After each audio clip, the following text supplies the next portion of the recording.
Welcome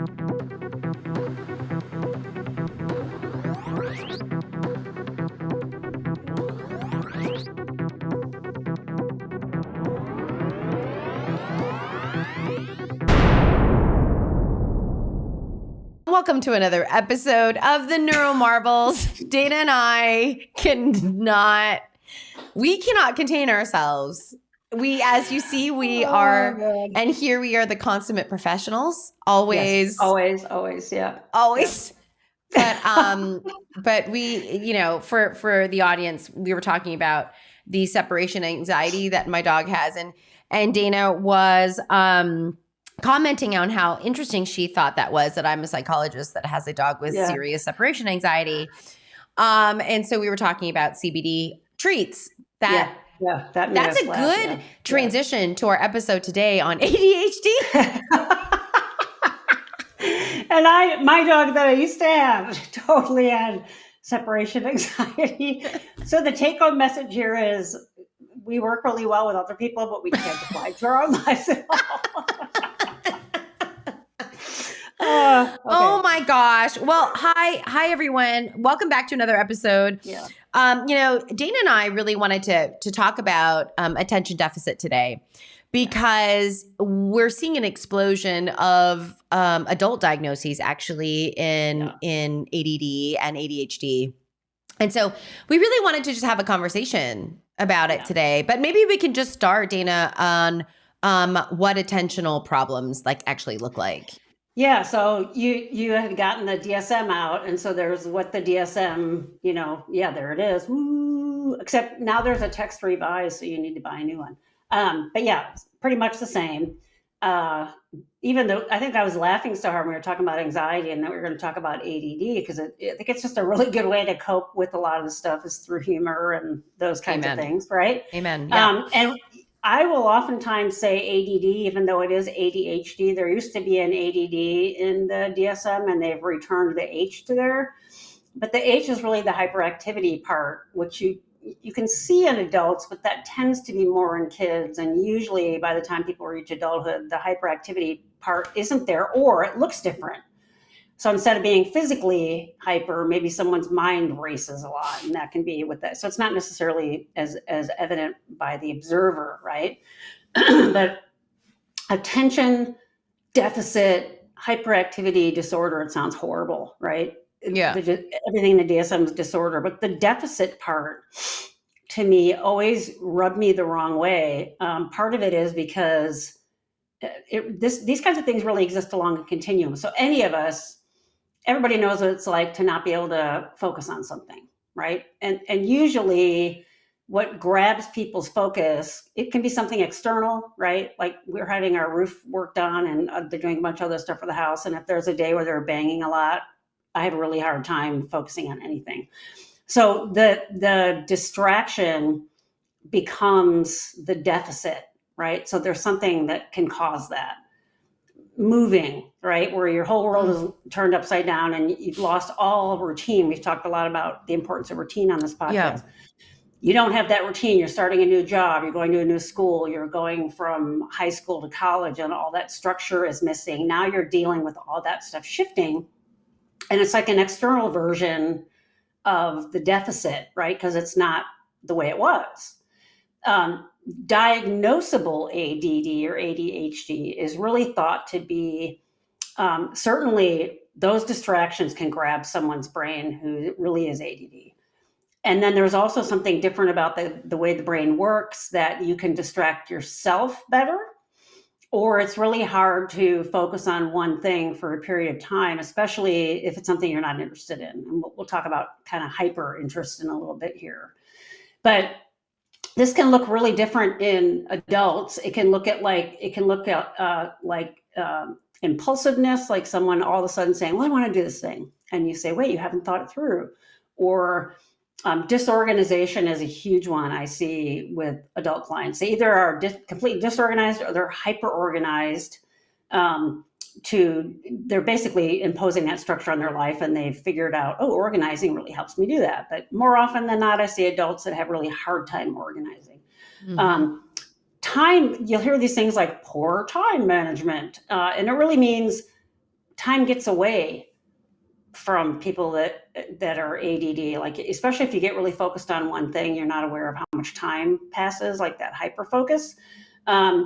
Focusing on a task, folks that are ADHD can be super wired in if it's something they're really interested in, to the point where it's practically inhuman, the amount of attention to detail and focus for a long period of time that folks have that superpower, but it has to be something they're really interested in. If it isn't, if it's schoolwork or something that they're not interested in, it's really hard to bring your attention to it. So late papers and at work might be projects that you're not turning in on time. Then other things that are a little more oogie, you might have your wick is shorter. So you're quicker to anger or quicker to feeling overwhelmed or something along those lines. And if your bucket is already full because of ADD, any little stress on top of that might be the thing that makes that wick, melt fast. And now you've got the explosion, right? And so you can have that kind of difficulty with tolerating frustration. You'll see that in the DSM, those kinds of things. But I really see that as what overall stresses somebody under when their brain is working a certain way, right? Yeah. That is opposed to how learning systems might work, for example. The one thing that I do want to dispel a little bit, though, is the whole multitasking myth. So a lot of my ADD adult students and that I teach will say, "Oh, I'm ADD, and so I need to be scrolling through my phone during lecture." And then I'll say, "Well, actually, the whole multitasking thing it helps me pay attention." Actually, no, it doesn't. So we know that any form of split attention splits your attention. I'll say, "What do you need to do, like to move your body or whatever, to be able to pay attention?" But paying attention to something else that is going to grab your focus away from what you're doing, it's going to go one or the other. So you're not going to be able to pay attention to both. And the whole idea of multitasking, nobody can 100% multitask. I think I read a statistic that 3%, between 1 and 3% of all humans on Earth have the brain that can truly multitask. Otherwise, what it's doing is it's flipping back and forth actually between those two things. You can do it that fast and maybe look like you're multitasking. But anytime you're taking your attention away from something, what you're focusing on first suffers. Yeah. And if you amp that idea up and put a lot of power behind it, that's what ADD folks deal with every day, just because of how their brain works, right? And so we do things like we medicate them. Putting a medication in someone that sustains attention is sort of like bumper cars, right? Where you're doing like the car things at Disney World, where I loved that as a kid. I finally got to drive something, but it has the one rail up the middle, so you can only go so far. So it's sort of keeping you on the rails. And that can help. I've also had people say, "Oh, I don't know if I'm ADD. I took a stimulant and it helped."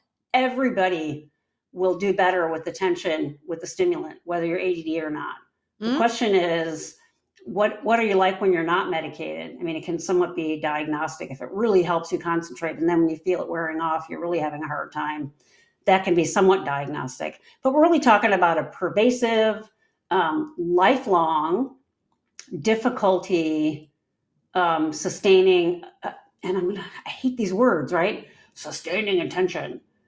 If you haven't watched, and I hate to sort of send you to a competitor, but the Holderness family, you've seen these videos, the father's ADD, and they do a bunch of really entertaining videos about what ADD looks like, but also what are the positives of it. They may go a little bit too far, like, "This is great, I have ADD. I don't think it's great to have ADD." Yeah. But if you're using it in a way that serves you, and you know when and where it's going to be there or not be there, you can harness that, and again be in the driver's seat if it's if you start to really learn about yourself and what it looks like for you, because not everybody looks exactly the same, especially given you have to look at how much stress is going on, right? So this last weekend, when I was giving test answers to my students, they had a take-home test, and I have a bad disc in my neck. It was flaring up and I couldn't lift my head very well. And I just told them, I said, I'm having this thing, if I'm walking around like this, it's because I can't lift my head up. And then I found that I couldn't track anything. Like they would ask a question and I'd say, wait a minute, can you ask that again? I didn't catch that. That's like a really good example of how all of us can have attention pulled away from something that's stressful or has your attention, right? But it looks different in adults. Adults have learned to cope a little bit more, to hide it more, or they're in the workplace and they're getting marginalized. And you've mentioned, like, once you go to college, you don't get those support services. And certainly a lot of workplaces don't give those support services. So people really can kind of crash and burn in adult life if they haven't had those supports as well. Yep. Right. Yep. I think in general, when I think about attentional issues, we see a few kind of thematic things, right? I have a hard time initiating attention. Like, how do I get that started? Right. That could even look like functionally a difficult time starting a task. Right. Oh, which where to dive is in. Yep. Right. And, I think a lot of times we'll say, I don't know if the audience has heard this or you, Dana, but like, are you the person that swallows the frog or not? That idea of you do the hard thing first, right? And then after the hard. But I will say most of my clients do better when things are broken down into smaller pieces and we choose next action steps. And the next action step itself is what leads to the momentum to getting a task started. That is what I see to be more effective, like with the adults that I work with that have attentional issues. But so it's like, I have a difficult time initiating my attention. I have a difficult time holding my attention on something. Usually it's something that either I don't understand or I'm not interested in. Both of those things I think exist. Or I have a difficult time shifting my attention, right? Like I have a hard time shifting from this to this to this. And so I don't think, I worry about like the brains that are being developed under social media or under technology. They're very immediate. When you're on your phone, it's all immediate gratification. You can Google anything in a heartbeat. There's kind of like this, what I consider like inch deep, mile wide knowledge versus deep knowledge about something. Everything's very superficial. So you're just, flitting from one thing to another. But to have the diagnosis, you really need to see some sort of interference with the functioning. So it's not situational, like as you were saying, this is something you've seen long lasting, pervasive throughout your life that started as a kid, right? And either you compensated for it with more work. Yeah. Because that's usually what people do, more work, or you underachieved. Yeah, you bring up a really important point because one of the criteria in the DSM, at least, is that those symptoms were there from when you were a kid. So sometimes people, especially if they're older, don't have access to that info, but also it sort of is not easily defined. You'll hear things like they don't turn their work in, or their work is sloppy, or they don't seem to really care, and some of those kinds of things you'll see as kids. And if they're not good reporters of that, it doesn't mean that they weren't as kids. It just means they don't know how to articulate it well from that point. And so, it is sort of that lifelong pervasive idea. And also, as you're talking, it's reminding me of what a lot of people that I see struggle with. ADD is a neurodiverse issue, because as you're talking about these various things, I'm like, oh yeah, that could be autism. That could be autism. So they're two separate circles in terms of, we think anyway, in terms of what's going on in the brain pervasively and all the time, but they can overlap a lot, right? I've seen countless memes of this is actually the autism and this is the ADD and where they overlap. And so you may or may not be autistic and ADHD, or you may or may not be autistic and have some traits. We call it traits when you don't reach the whole diagnosis of ADHD, and vice versa. I've had a lot of folks that are ADD that are like, oh, I wonder if I'm autistic. Yeah. And there is a lot of overlap, but that's that whole umbrella of neurodiversity, right? And if it's a neurodiverse component, it is lifelong. You see that always. Right. The default is there. So even if you learn these coping mechanisms, you're always going to go back to what the default is, right? Yeah. And that Yes. this cultural sanctioning of ADD, like the phone stuff and immediate gratification. And you're like a pebble skipping on a pond and never really going deep into stuff. Yeah. It teaches that, which is kind of a problem. Yeah, it does. And that you can get something right away. I mean, it's Yeah. the very opposite of like grittiness, which, we just know Mhm. grittiness to be a huge success factor. Yeah. Whether we go back to the marshmallow experiment, which, for those of you that don't know the marshmallow experiment, it's the idea when you're little, it's probably one of the most robust, long-standing experiments we have in regards to frustration tolerance and Yeah. the predictive value of that from childhood to adulthood. But Yeah. the idea of little kids, they're told, right, you can have this marshmallow now, or if you wait until I get back, you can have two. Yeah. Right. And then the camera sits on them and looks at what they're doing while they're waiting, if they're waiting. Yes. They're going through some struggle. That's a struggle. It's a struggle, especially for a little one, like a 5-year-old, right, who's Yeah. being asked to do this. Right. But what we find are the kids that are able to wait for that second marshmallow or double the reward are the ones that do really well from a temperament perspective, or better, I should say, as adults. It's very predictive. But this idea, you go use ahead, that Dana. example with ADHD. What if you don't like you don't really care Marshmallows. for marshmallows? So it's not a Right. really big thing to lose to only have one. Right. Maybe you don't want to. So yeah, exactly. Yeah. So, but attention has always been, and the way even we test attention formally is on a mundane, boring task. Yeah. That's how we test attention. We don't test attention in a gamified way. Right. Because that gamification is in essence what fills the gap for you having to exert any kind of mental effort. I mean, that all of that is reducing friction to spending longer time on a platform. Right. So that's not how we test attention. We test attention on the world's most boring task for 15 minutes, right? Like that is how we test attention.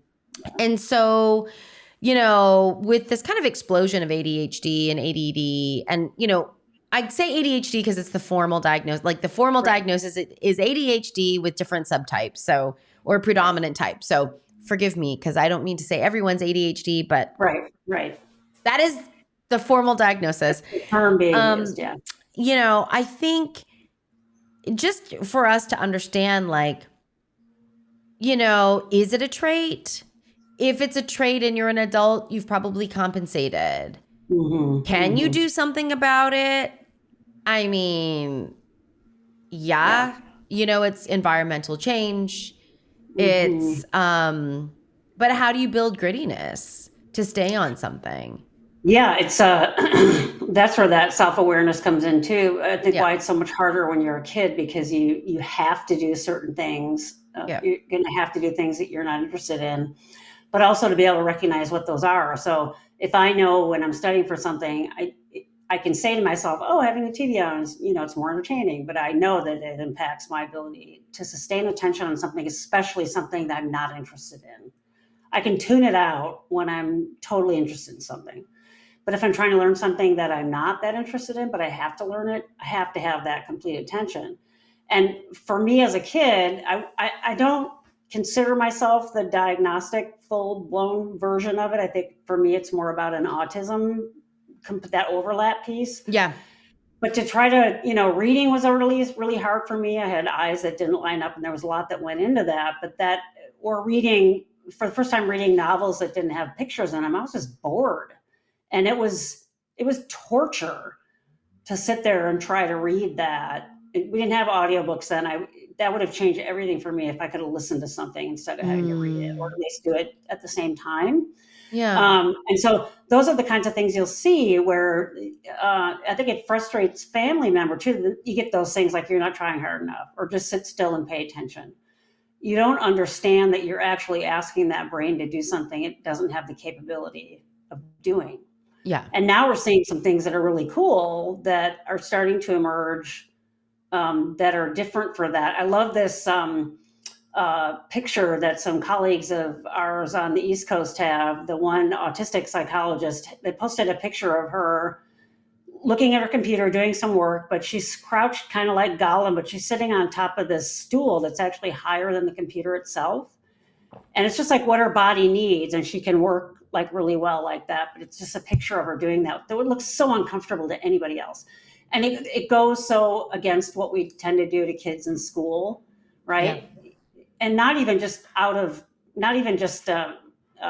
elementary ed or primary ed. If I have students that have a DSS, have a disability support services thing put in place because they're ADHD, one of the first conversations I have with them is do what you need to do with your body during lecture to make it so you're okay. And I'll do other things like they get the whole lecture ahead of time. They have all the readings ahead of time. They know when they need to have them. But a lot of times those students, even, these are adult grad students that made it all through undergrad, and they'll be in the back row and they just get up and they kind of pace around. And I wish we could do more of that in our culture to kind of, that's that idea of that neurodiversity movement. Let's recognize that these brains are wired differently. Our brains don't act like the majority of people out there in that bell curve. We're in one of the tails. And why marginalize those folks and say, no, you have to fit into this in the middle of the curve learning? Because it takes some work too, it takes the teachers, and I understand it's much harder with kids because if they're pacing around the back room, then maybe distracting other kids. But there has to be, these things that you put together IEPs about, right? Yeah. Limit the amount of time that they're having to spend on a task to 20 minutes, half hour, whatever it is, instead of making them sit there for 3 hours and read this book.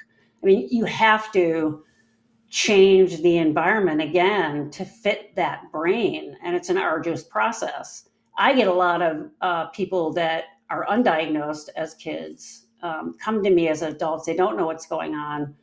I say it sounds a lot like ADD, or I can't tell you how many spouses I've sort of inadvertently diagnosed by listening to someone talk about their spouse. I'm like, oh, it sounds like they might be ADD. They might want to go see somebody.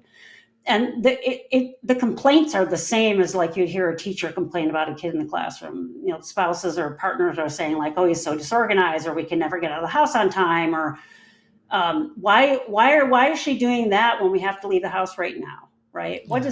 Why can't she just pull herself away from that? Just leave the house. It's not that easy. Yeah. So if you recognize, again, that self-awareness piece, if you know that's you, what do you need to do to give yourself to create your world that optimizes your brain? And then again, educating as an adult, because that's what this podcast is supposed to be about, adult ADHD. Yeah. How do you educate your workplace, or if you're an adult learner at school, how do you do those sort of things? For me, it was an epiphany because I think I've shared on here before, I didn't do well until the later part of high school, and then did really well in college because I started writing things down almost verbatim that the teacher was saying, and I could see them being written down, and I was listening at the same time, and that had never occurred to me, or no one ever taught me that when I was younger. And I found listening and writing everything down, it was almost an eidetic memory. It would just get in there. It was almost effortless. And I thought, God, how much better could I have? And granted, it could be that my brain was finally formed by that point. But we have to, I'm looking at this list that I was reading earlier: trouble multitasking, excessive activity, poor planning, low frustration. It's all these negative labels versus something like, multitasking is something that brain can't do. So let's set it up where you don't have to do that. If you have excessive activity or restlessness, let's figure out a way for you to, have extra running around in the gym time. Poor planning. Maybe they need help planning. Maybe they need to be taught a system of planning, right? Low frustration tolerance. Compared to who?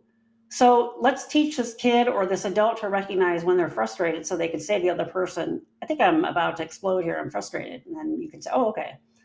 Right? Yeah. And I love it.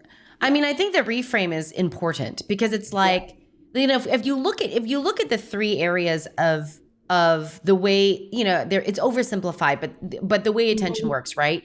Initiation, sustaining, stopping, and shifting. Yeah.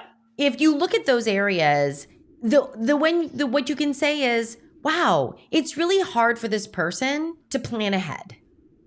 It's hard for this person to stop a task they like or they're into to start another. When you put it that way, then you immediately go to strategies and support, right? Versus, well, they've just got low frustration tolerance. Yeah. Right.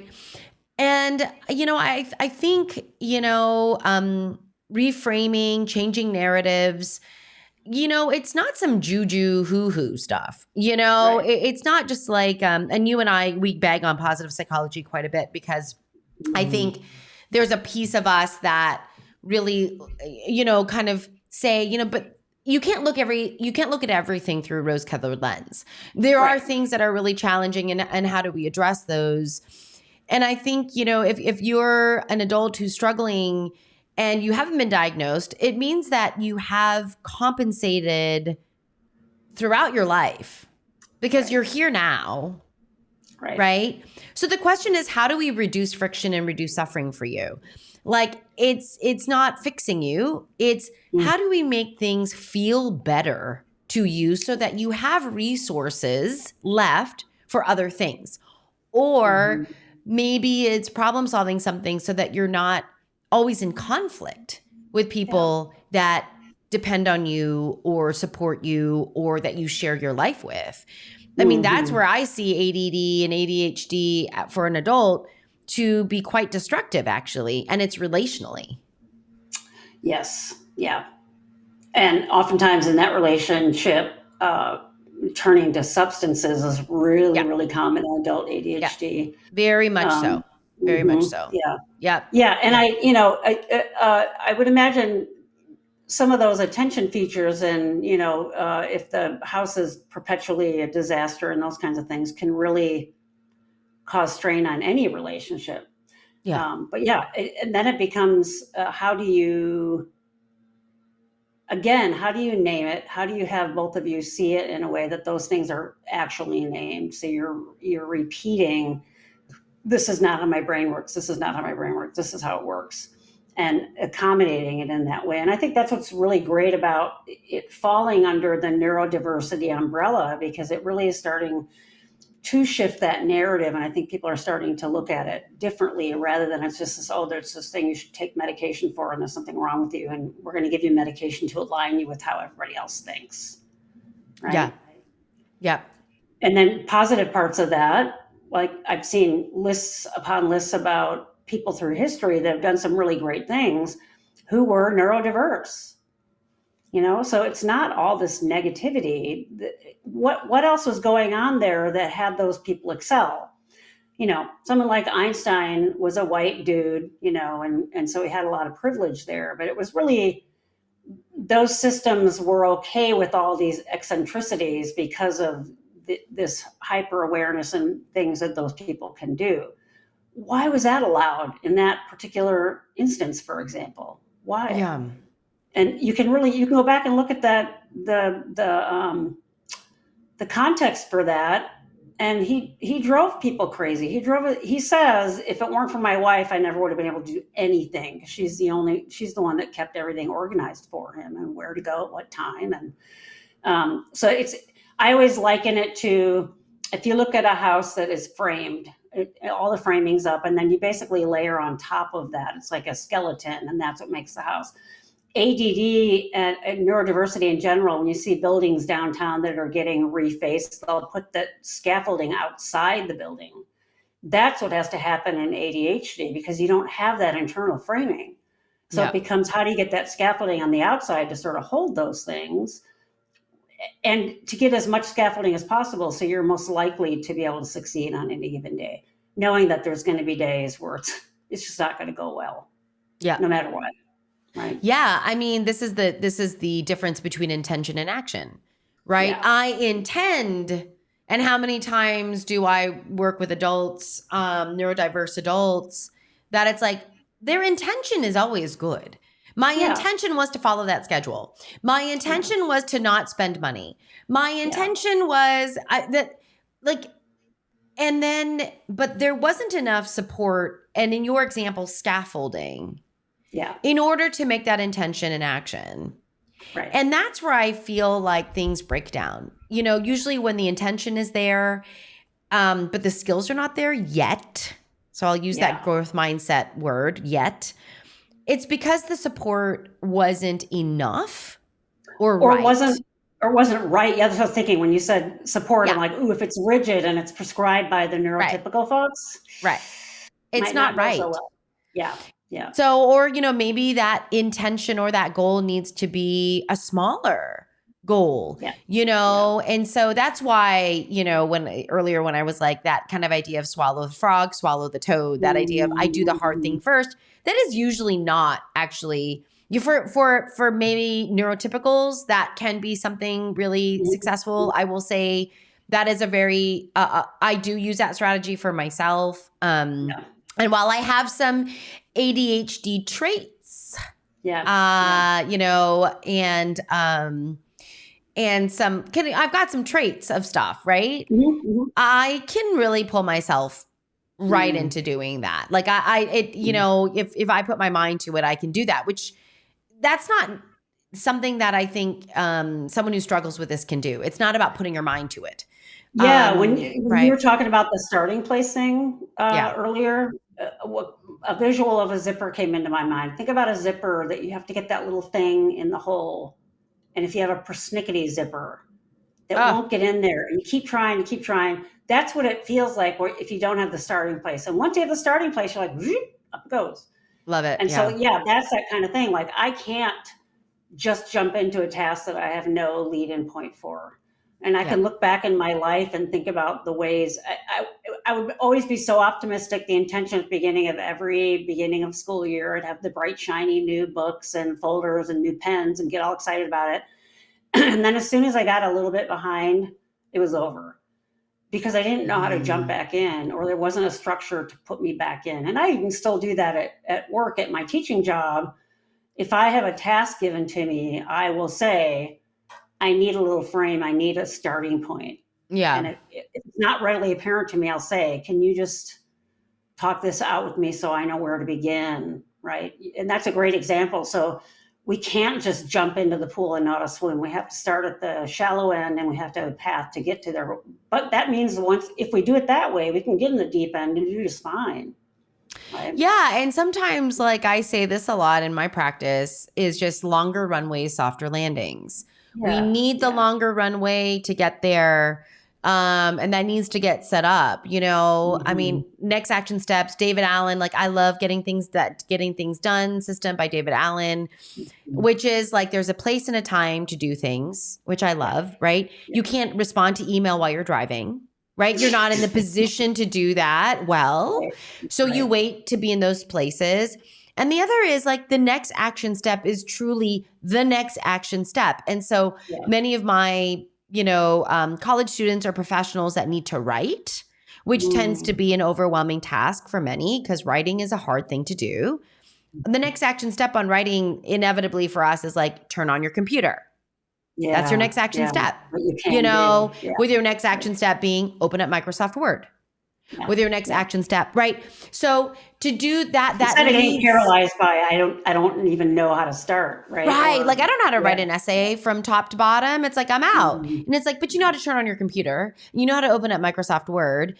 And, and then now we teach you how to do an outline, right? Or like whatever that is. But to your point, I need the lead in. Like I need to know how to get there.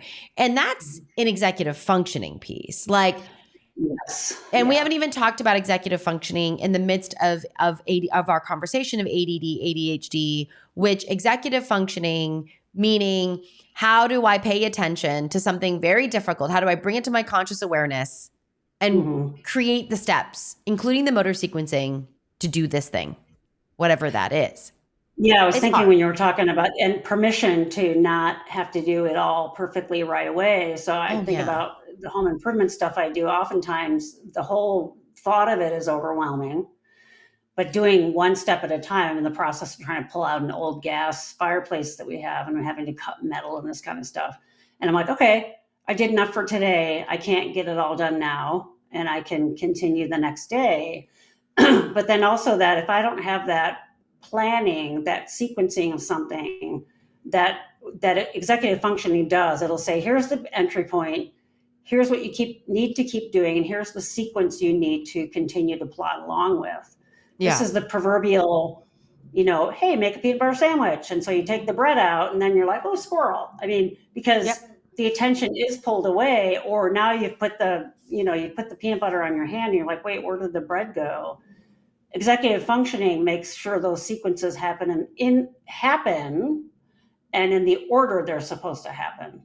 And that can really break down in ADHD. And we know executive functioning is one of those areas where we can see that. We can test that.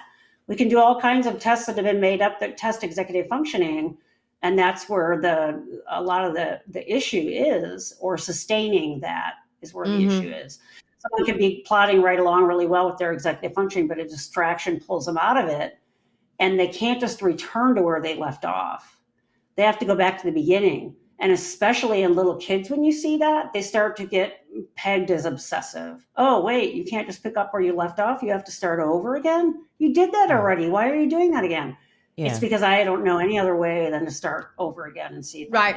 I don't know. Yep. And you know where I see this as well, Dana, is with my autistic adults who are having conversations and they get interrupted. They're expressing an idea and they get interrupted because someone's not being a good listener. And I get it, because some of my clients can information dump.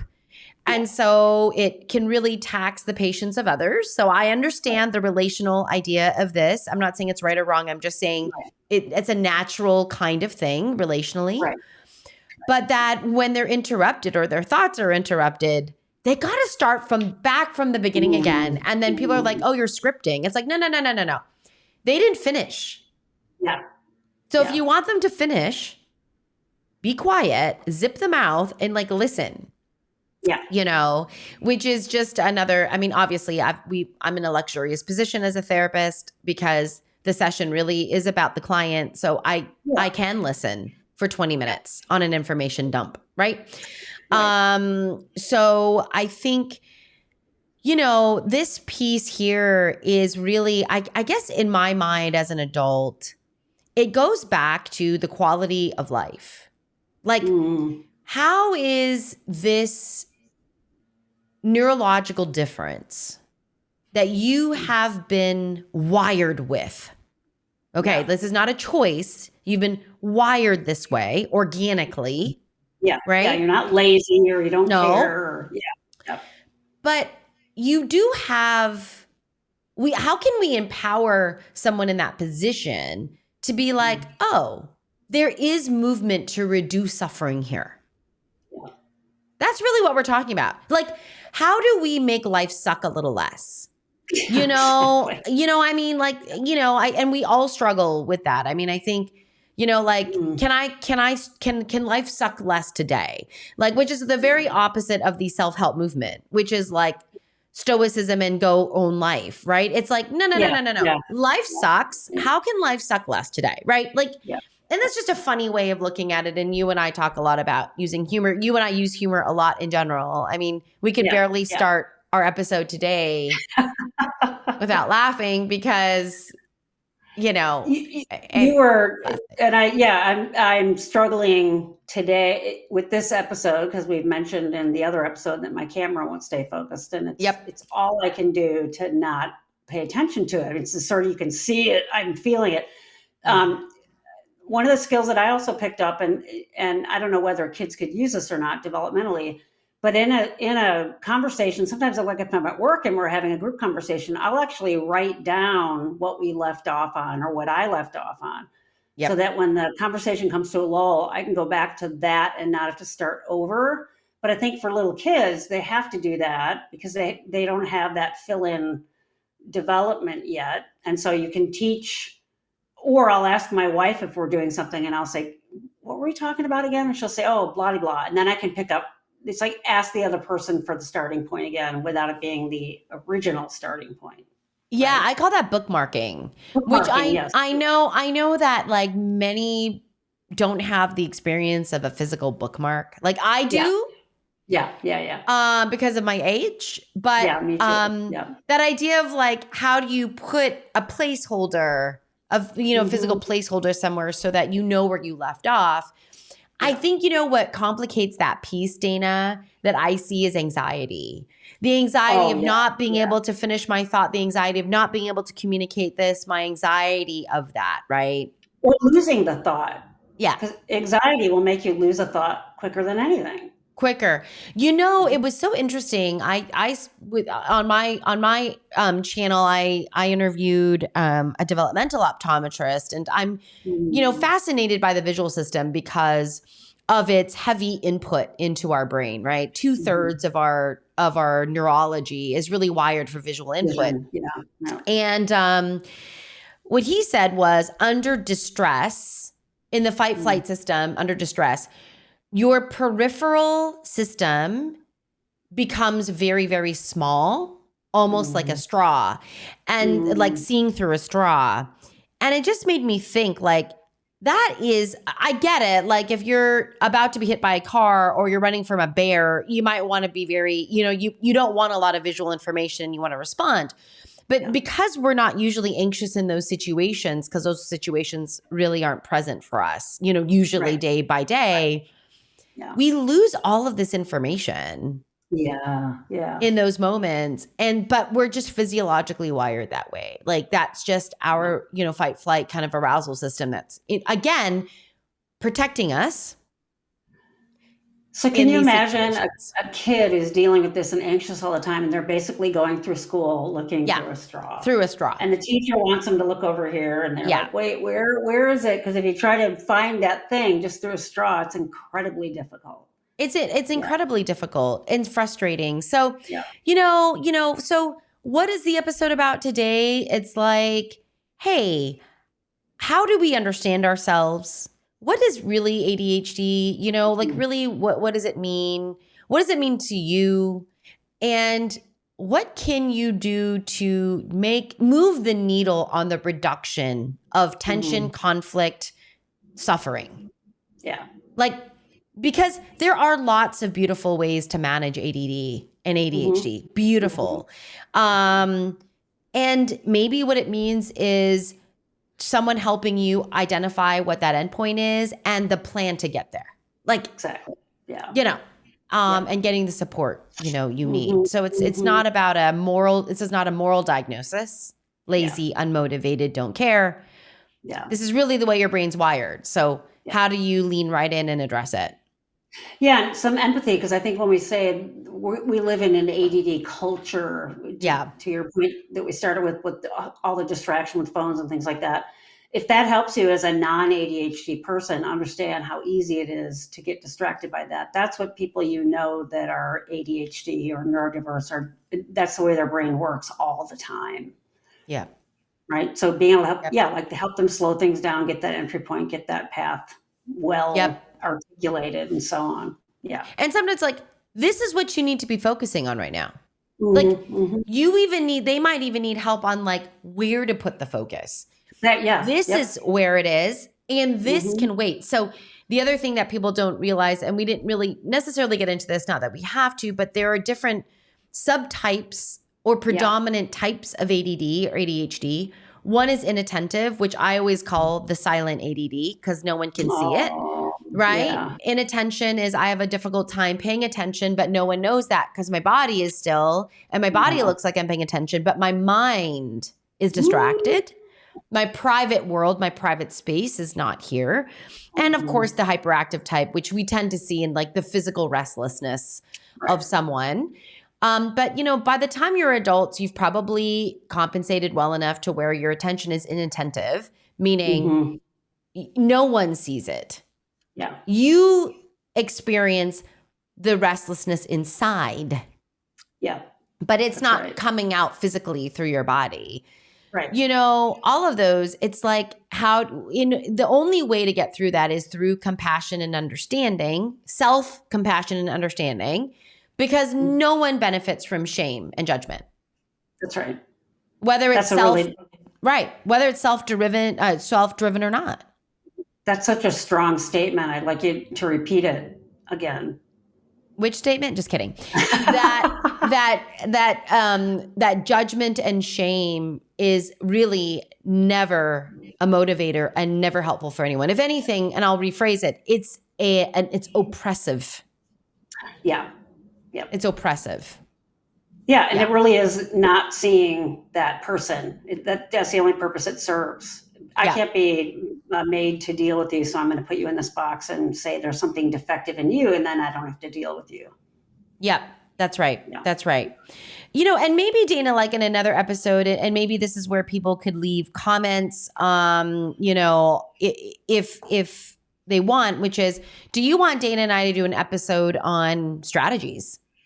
Mm-hmm. Strategies, environmental strategies, behavioral strategies for managing attentional issues. If you do, like, leave those in the comments below so we know to do that. But that could be really helpful. I mean, I do that. That's like very much and squarely in my wheelhouse. In regards, to that. Yeah. But you guys, thanks for being here and being with us for another episode.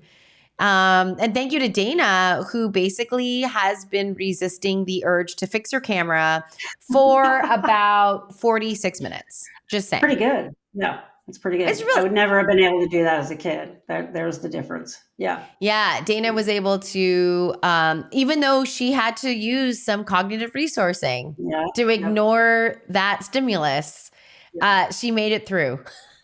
Woohoo! I also did a lot of therapy on letting go.